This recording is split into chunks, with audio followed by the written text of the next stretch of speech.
Vamos ler o nosso versículo de hoje? Pois todo aquele que a si mesmo se exaltar será humilhado, e todo aquele que a si mesmo se humilhar será exaltado. Mateus 23, 12. Essas são algumas ruínas da cidade de Esmirna. Aqui eu vou falar um pouco a introdução sobre os 7 períodos da era cristã.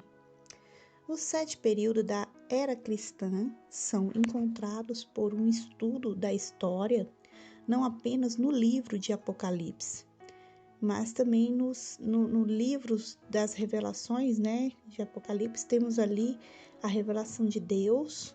Já a história, os livros de história apenas comprova aquilo que as escrituras anunciaram, e tudo isso se amolda, perfeitamente com a história como realmente deve.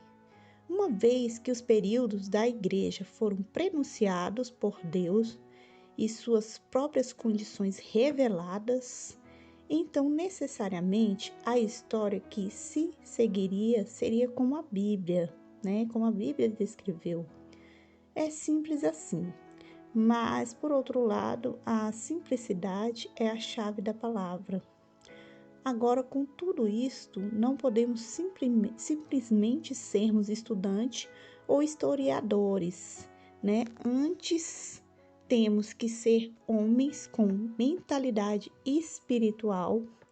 Assim, podemos ver o padrão histórico ocorrendo exatamente na maneira profética. Então, a gente precisa do lado espiritual para que a gente possa entender a história, certo? Muitas vezes essas histórias estudamos na escola, porém distorcida, Porque precisa desse lado espiritual para entender, certo? Igreja de Esmirna, Apocalipse 2, do versículo 8 a 11. Ano 170 depois de Cristo a 312 depois de Cristo. Esmirna significa cheiro suave e também amargo. Esmirna, a palavra esnai em grego, traduzido para português, significa mirra. Mirra é uma planta de aroma agradável e de gosto amargo. Esmirna era conhecida como seu grande centro comercial, situada ao lado sudeste da Turquia, na região do Egeu, um pouco ao norte de Éfeso. Esmirna tinha Jogos Olímpicos e os vencedores recebiam coroa de ouro. Muitos judeus viviam lá e eles eram amargamente contrários ao cristianismo, até mesmo mais do que eram os romanos. Jogos Olímpicos da antiguidade era um festival religioso e atlético da Grécia Antiga, que se realizava de 4 em 4 anos. Os gregos acreditavam que o corpo tinha tanta importância quanto o intelecto e o espírito também, e que a melhor maneira de honrar Zeus era cuidar dos dois aspectos, físico e espiritual. Lembrando que toda vez que havia jogos nesse mesmo dia, eram sacrificados muitos cristãos, que eram mantidos presos. E todo esse massacre era visto por todos que moravam na cidade de Esmirna e também pelos visitantes no dia dos jogos, que era uma grande atração. E ali no meio dessa arquibancada tinha muitos judeus, romanos, gregos e povos de vários lugares. Era de Esmirna. Alianças ilegais, Salmos 28, versículo 7 ao 8, templos dos deuses pagãos, mistura do evangelho com outras religiões, Jeremias 7, 18. Vamos ao primeiro tópico, alianças ilegais.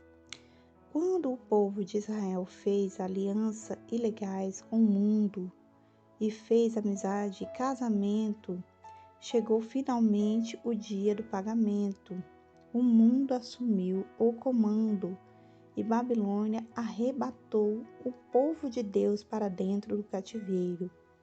Quando voltaram, eles tinham rabinos, uma ordem teológica de fariseus e uma sinagoga. O povo de Deus se tornou tão corrompidos que chamaram o diabo de pai, não reconheceram o Deus verdadeiro. Mas no meio disso tudo, sempre existe um grupo de pessoas que buscam a Deus de verdade. Vamos falar um pouco dos templos pagãos. Havia 2 templos erguidos para a adoração de Zeus e outro erguido para Cibele, né? Esses 2 templos eram unidos por uma rua chamada Rua de Ouro, né? Que ligava uma à outra. E isso veio, né, com o tempo, isso veio uma ideia da mariolatria, né, na qual é chamada de Mãe de Deus. E recebeu honra, né, e títulos e poderes, dando-lhe uma intercessora, como se fosse a intercessora, né, com Jesus. Saiba que o único que pode interceder por nós é Jesus. E com essa adoração de Maria, né? A adoração que provavelmente começou quando alguns cristãos começaram a misturar, né, esse evangelho com outras religiões e filosofias pagãs. Então, por isso que veio a ideia, né? Porque começaram a fazer essa mistura, né, da palavra de Deus, não vigiaram. Por exemplo, um dos títulos dados a Maria, né, é Rainha do Céu. É o mesmo dado a uma deusa pagã mencionada por Jeremias, né? Pode ver em Jeremias 7:18. Então, é o mesmo título, né? Da Maria, porque eles fizeram a mistura, né? Os próprios cristãos que adoravam a Deus, aqueles que não vigiaram, eles começaram a fazer essa mistura, né? Então, por isso que surgiu essa idolatria de Maria, né? Eu creio que quando ela ainda estava viva, ela não permitia, né, esse tipo de adoração. Mas após a morte dela, né, eles vieram a idolatrar. Mensageiro: Policarpo, Irineu de Leão, Marte. Marte é uma pessoa que sofreu perseguição e morte por defenderem e renunciar ou recusar morte por sua fé, né? Aí tem Gálatas 3, versículo 7. Todos os mensageiros não eram perfeitos. A diferença é a sinceridade. 2 Coríntios 11, 3. O mensageiro. Irineu de Leão é aquele que melhor se encaixa com o mensageiro, né, da segunda carta. Ele foi o discípulo, né, um grande guerreiro da fé, Policarpo, né? Então ele foi discípulo do grande guerreiro Policarpo, né? O Policarpo, gente, foi um dos santos verdadeiramente ilustre de todos os períodos, quando observado à luz de uma vida irrepreensível.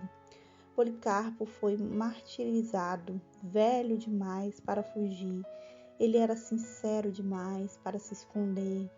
Ele se entregou à morte, né? Verdadeiramente ele se entregou quando aqueles soldados ali foram atrás dele. Mas antes, né, dele ser morto, ele pediu a permissão para orar por 2 horas por seus irmãos no Senhor, pelo governador, pelos seus inimigos e seus captadores, né? Ele morreu ali de consciência limpa. Sua morte foi junto a um poste, né? Não foi amarrado por vontade própria.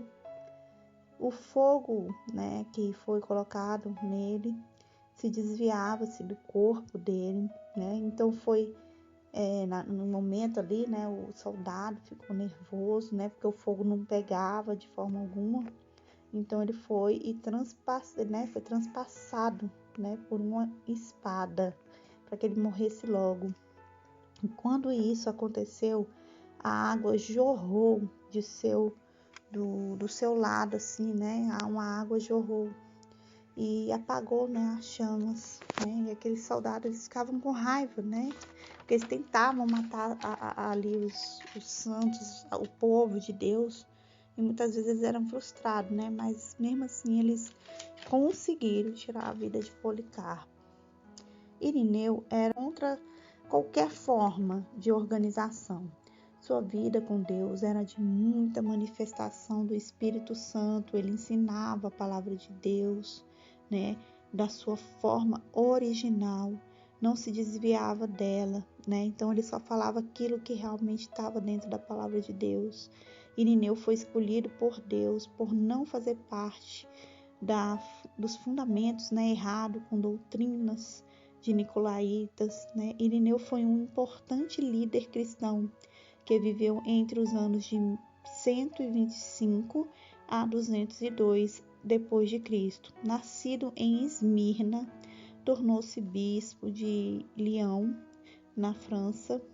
Irineu viveu um combate contra as heresias que queria tirar a essência e a fé apostólica, né? A fé dos cristãos. Então ele foi um verdadeiro combatente contra tudo isso.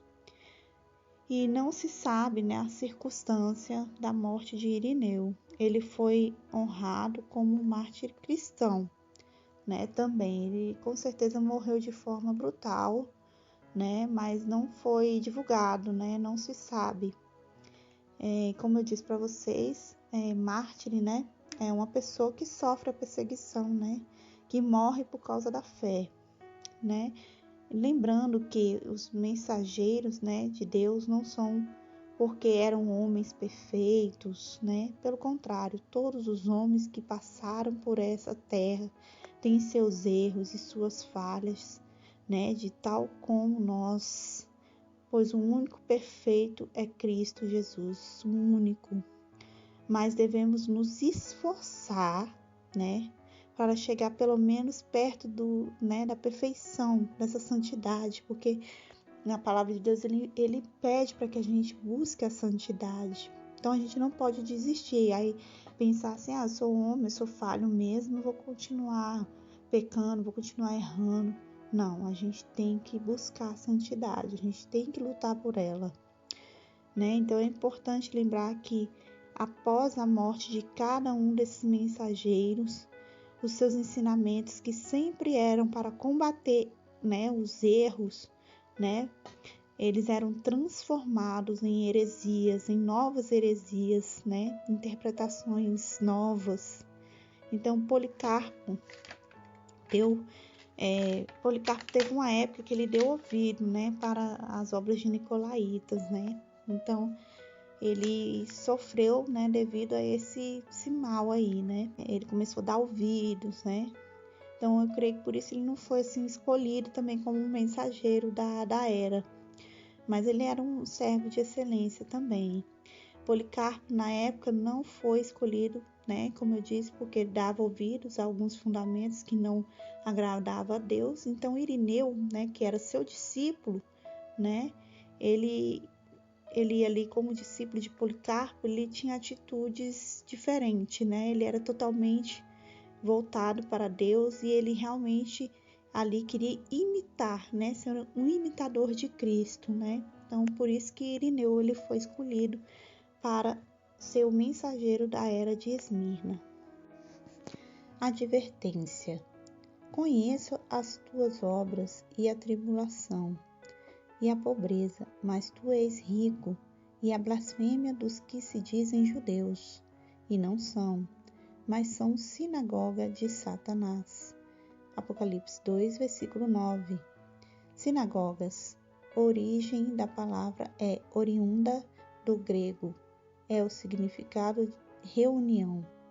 Sinagoga é tudo menos um lugar de adoração a Deus. Sinagogas é assembleia ou juntamento de pessoas, chamados para fora ou convocados. Salmo 65, versículo 4. A igreja não é mesma o povo que vive a palavra de Deus. Observação. Veja como é fácil você começar no espírito e terminar na carne. Gálatas 5, versículo 19 ao 23. Como podemos ver, sinagoga é a origem da palavra, oriunda do grego, que significa reunião, chamada de assembleia ou ajuntamento de pessoas, menos um lugar de adoração a Deus. Por que sinagoga não é um lugar de adoração a Deus? Porque em suas reuniões, são diversos assuntos que acontecem ali nessa sinagoga. Ela não é direcionada somente para adorar a Deus, para ali buscar a Deus. Existem outros tipos de reuniões nela, Muitas vezes é cedida para, vamos dar exemplo aqui, muitas vezes é cedida para fazer prova, prova de concurso público. Muitas vezes ela é cedida para fazer ação, de cortar cabelo, de fazer unha, ou então é feito festas, como o Dia da Mulher, dia daquilo outro, Então, assim, são muitas coisas que acontecem, Não é direcionada somente para adorar a Deus. Não por isso que ali Jesus fala da sinagoga, Porque ali eles começam a levar para outros fins, E a igreja é chamada de adoração, é a alimentação da fé, A palavra sinagoga não é a mesma que usamos para igreja na Bíblia. Igreja significa os chamados para fora ou convocados, Quando você vê uma igreja, ou bem dizendo, sinagoga cheia de doutrinas modernizada, cheia de reuniões sem fundamentos e comercializada, cuidado. Seus cultos são cheios de apresentações totalmente mundanas, Então, há um perigo, nisso, pois o que você acha que é igreja se tornou uma sinagoga. Então, a gente precisa prestar muita atenção nisso, para que a gente não esteja num lugar aonde Deus não entra, não habita, porque se tornou sinagoga, um lugar que de fato não é para adorá-lo, O diabo é o pai da mentira, por termos um povo assim misto, na estrutura da igreja, muitos mentirosos, estão se infiltrando ali, se fazendo parte do povo ali, E eles disse que quer, que quer seguir a Cristo, mas na verdade eles não querem, eles têm interesses próprios, Então aqui, quando um dessas pessoas infiltradas, eles são mentirosos, eles levam a mentira, enganam, Então assim, digam a mentira, persista nela, Você começa a mentir, persista nessa mentira, vai falando, Esqueça os fatos ou história, apenas diga e continue dizendo às pessoas. Dentro em breve, essas pessoas receberão, essas pessoas irão acreditar, Então, a igreja hoje não é a mesma. O Espírito alega, ser a igreja original, Uma fala que é, a outra fala que é. Todas falam que são a igreja original e todas apontam para a outra dizendo que não é a verdadeira, Então, a igreja original, a verdadeira, que a salvação encontra-se só nela, Então, eles começam a dizer, então só aqui que é a salvação, Eles começam a gladiar, igreja contra igreja, sendo que estão buscando um só Deus e querendo alcançar uma só promessa, que é o reino do céu. Então, eles alegam que receberam de Pedro, que já a igreja católica, eles alegam que receberam de Pedro a chave do reino. E eles dizem que Pedro foi o seu primeiro papa e que residiu em Roma quando absolutamente não existe nenhuma prova, nenhum fato histórico que comprova isto, certo? Então, eles dizem isso. Eles falam que Pedro, um dos discípulos de Jesus, se tornou papa em Roma, e não tem nada comprovando isso, nada que diga, isso. Então, sinagogas de Satanás, né? O povo que vive a palavra de Deus, esse povo é por natureza humilde, reconhece que não é melhor do que aqueles que se perdem, né? E a misericórdia de Deus na vida deles sempre está ali, né? A misericórdia, a compaixão, né? Na vida desses eleitos, né? Observa agora como é fino, né? O mundo espiritual, ali na observação. Como é fino realmente o mundo espiritual, né? Como é fácil entrarmos na carne, como é fácil sermos enganados se não tivermos na liderança do Espírito Santo de Deus. Nos dias de Irineu, ele muito combateu o montanismo. Todavia, vamos agora entender o que é, né? Então, vamos entender o que significa o montanismo, certo? Montanismo.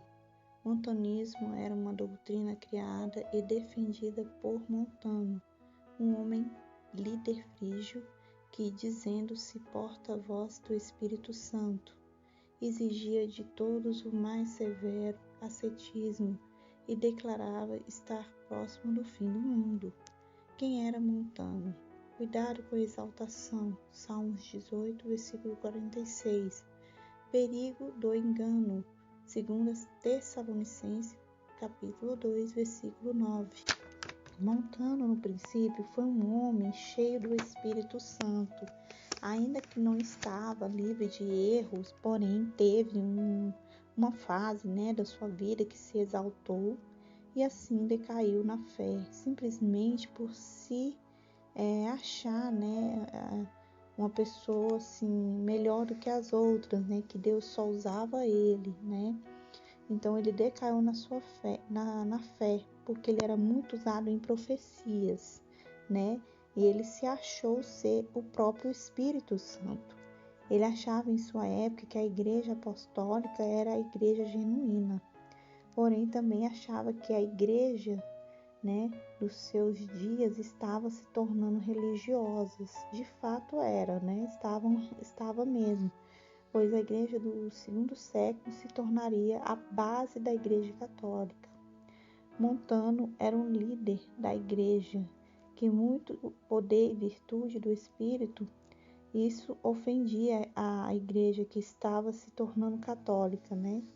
Então Montano estava correto, em certa parte Montano estava correto. Era um homem cheio do Espírito Santo, mas ele decaiu, né? Ele decaiu porque se exaltou, né? Ele se exaltou. Não por ele ter se exaltado, ele se afastou, né, de Deus. Ele foi começando a criar coisas que não era da vontade de Deus. A sua igreja cresceu na mesma graça, poder e autoridade. Eles não aceitavam um sistema de nicolaíta, pois batia de frente contra esta organização, né? Montana, ele liderou uma igreja, né? Ele acabou abrindo uma igreja, né?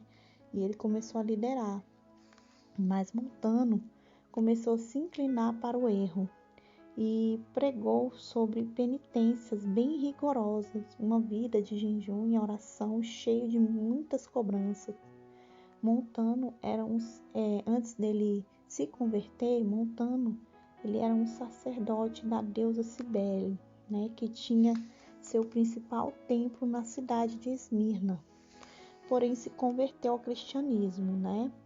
E no começo foi realmente um homem abençoado, né? Mas depois deixou o engano entrar em seu coração, né? Por isso que nós temos que tomar muito cuidado, porque assim que aconteceu com Montano, pode acontecer com qualquer um, né? Então Montano, ele alegava que ele era esse outro consolador, né? O qual foi enviado por Jesus Cristo para consolar, né? E instaurar, né, a era do Espírito Santo. Ele se declarava ser esse Espírito Santo. Aqui vemos o monopólio do Espírito Santo, né? E muitas pessoas, até mesmo influentes, foram enganadas por essa seita. Como, por exemplo, Priscila e Maximila Essas duas mulheres foram responsáveis pelo grande crescimento da seita de montanismo, né? Uma vez que elas profetizavam sobre o fim do mundo. Então, assim, ele foi mentindo, assim, de uma forma, e essas mentiras foram entrando no coração das pessoas. E de muitas pessoas que eram cristãs, que estavam buscando a Deus, deram ouvido para essas mentiras, né?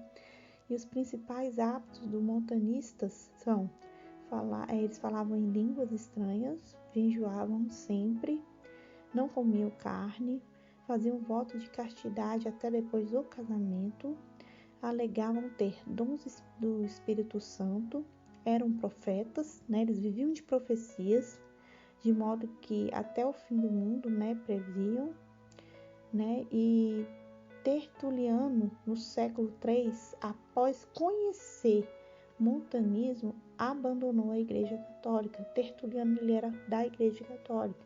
E depois de alguns anos inserido no montanismo, ele criou sua própria religião, tertulianismo. Então você vê, cada um foi criando a sua religião. Ah, não me agradou esse aqui, então vou criar uma religião. E assim foi, né? E assim existe até hoje diversas religiões, diversas coisas no mundo, né? Por causa desse tipo de coisa, a corrupção do homem, né? De não seguir a sã doutrina que está na palavra de Deus. Porque se seguirmos, se verdadeiramente a gente seguisse a palavra de Deus, não teria essa confusão tão grande. Mas o homem, né? Por se engrandecer, por seus interesses próprios, todas essas coisas que acontecem, a corrupção, por dinheiro, tudo, eles vão criando coisas em cima da palavra de Deus, né? O diabo se esconde no coração do homem e ninguém está livre da queda. Quanto mais usado for o homem, mais Satanás lutará para se esconder no coração do homem. Então a gente tem que tomar bastante cuidado, né? Temos que vigiar verdadeiramente, pois ninguém está livre, né, de sugar o inimigo. Irineu, ele era sábio e versátil, sabendo distinguir e reconhecer que aqueles frutos não eram, que aqueles frutos, né, que aqueles homens, né, o Montana, o Tertuliano, né, eles não eram ali de Deus, não estavam sendo usados por Deus.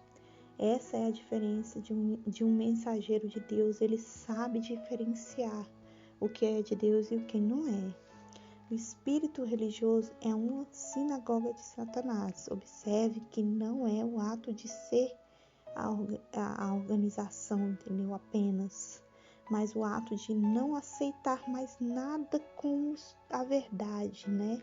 Como se estivesse exclusivo aquele povo, como se a verdade só estivesse com eles, né? Como se a igreja fulana de tal, a verdade só está com ela. A igreja dos últimos dias, a verdade só está com ela. A igreja não sei da quanto, tá só, entendeu? Então eles ficam com a verdade exclusiva só para eles. Fazendo isso, né? Eles excluem o Espírito de Deus, né? Porque Jesus, ele veio para todos, ele não veio só para um grupinho de pessoas, ele veio para todos. Porém, é escolha nossa, a gente querer seguir ou não. A gente querer, né, renunciar às coisas do mundo ou não, é escolha nossa. Então, sinagoga de Satanás é tudo que deixa de lado a genuína palavra de Deus e não aceita ser corrigido, não aceita mais nada que vem do alto, só aceita as coisas terrenas, só aceita as coisas que vêm da terra, né? Minha casa, meu carro, né? Só aceita as coisas que é terrena. Não importa se você é chamado de cristão, qualquer um pode fazer isso. A questão é se você tem ou não o Espírito Santo de Deus na sua vida, em você, porque sem esse Espírito você está reprovado, você de modo nenhum é dele. Então, bem, como essa mistura na sinagoga, os verdadeiros servos de Deus começaram a ser perseguidos, né? Eles começaram a viver a vida de perseguição. Preste atenção. O primeiro selo, cavalo branco. Quando Satanás vier no primeiro cavalo, ficará certo que ele é vitorioso para vencer. Ele vai tentar conquistar e oprimir a igreja, vai impor a força e, se você resistir, ele te levará à morte. O cavalo branco representa o espírito do engano, que já está atuando desde Éfeso. Então, o primeiro selo, gente, é o cavalo branco. Esse cavaleiro, ele vem em cima desse cavalo, ele vem com uma arma, né? Só que essa arma, preste atenção, ela não tem a flecha, ele só vem com um arco na mão, entendeu? Então, ele é um enganador, ele é mentiroso, né? É um espírito do engano, o espírito do anticristo, né? Que vem atuando, né? Desde lá de Éfeso, né? Desde o alerta que Paulo fez. Então, esse espírito vem desde lá atuando, entendeu? E assim vai se abrindo os outros selos, né? Isso aí já é outra história. Nós estamos aqui falando de Esmirna, né? Mas aqui eu tô só mostrando para vocês, né? Que esse espírito, ele começa a atuar, né? Desde da época ali de Paulo, né? Quando Paulo começa a levar ali o evangelho, quando está no finalzinho do combate de Paulo, que ele começa ali a alertar o povo, né? Para não ser enganado. Perseguição. Não tenha medo do que você está prestes a sofrer. Saibam que o diabo lançará algum de vocês na prisão para prová-los, e vocês sofrerão perseguição durante 10 dias. Seja fiel até a morte, e eu lhe darei a coroa da vida. Apocalipse 2, versículo 10. Perseguição. Ano de 252 depois de Cristo a 262 depois de Cristo. Período de 10 anos. Isso foi o que aconteceu em Esmirna. Foram 10 anos de perseguição. Mas lembre-se que o período, né, o tempo de Deus é diferente do nosso, certo? Ali ele citou que 10 dias, né, são durante 10 dias de perseguição, mas esses 10 dias são 10 anos de perseguição, na verdade, certo? Porque o tempo de Deus é diferente do nosso. Tudo isso aconteceu, né, com Domiciano. Começou essa perseguição antes da profecia, né? Ele já havia começado antes da profecia, antes dos 10 dias que foram falados, né? Foram revelados por João. Na época, com muitos cristãos verdadeiros que não se impunham às ordens malignas, isso levou João à cadeia. E Policarpo foi queimado e muitos outros sofreram essa perseguição. Mas no ano de 252 a 262 depois de Cristo, foi 10 anos de muita perseguição, com o reinado de Valeriano, que não media esforços para tal maldade. Então ele não media esforços de modo algum. Ele realmente perseguia e maltratava mesmo os cristãos. Ouça o alerta. Quem tem ouvidos, ouça o que o Espírito diz às igrejas. O que vencer não receberá o dano da segunda morte. Apocalipse 2, versículo 11. Constantino, Edito de Milão, de 313 d.C., alerta de Deus. 1 Coríntios 2, versículo 6 ao 16. Recompensa por vencer. O povo que se manteve ali firme no Senhor, né, receberá a recompensa do Senhor. Em 313 depois de Cristo, Constantino assumiu o império, né? Constantino, quem era esse Constantino? Constantino, também conhecido como Constantino Magno ou Constantino, como todos conhecem, Constantino Grande. Ele né, foi um imperador romano, proclamado Augusto pelas suas tropas, né? Ele derrotou, né, imperadores durante as guerras civis. Ele também lutou, né, contra os diversos reinos, né? E também ele foi aquele que teve em diversos editos, né? Que teve por trás de diversos editos. Um deles foi o Edito de Milão, de 313 depois de Cristo, né? Dando ali a liberdade completa aos crentes, né? Aos cristãos, né? Então ali foi um documento, né? Proclamatório no qual se determina que o Império Romano seria neutro em relação ao credo religioso, né? Acabando oficialmente com toda a perseguição, né? Com todo aquele massacre, né? cristão. Então, ele fez esse edito, né? Será que essa libertação ou, né, facilidade seria uma facilidade para aprisionar os crentes, né? Deus sempre nos alerta antes do perigo vir. E para cada era ouvimos a mesma verdade. Quem tem ouvidos, ouça o que o Espírito diz às igrejas. Porém, somente um homem cheio do Espírito Santo pode ouvir a revelação.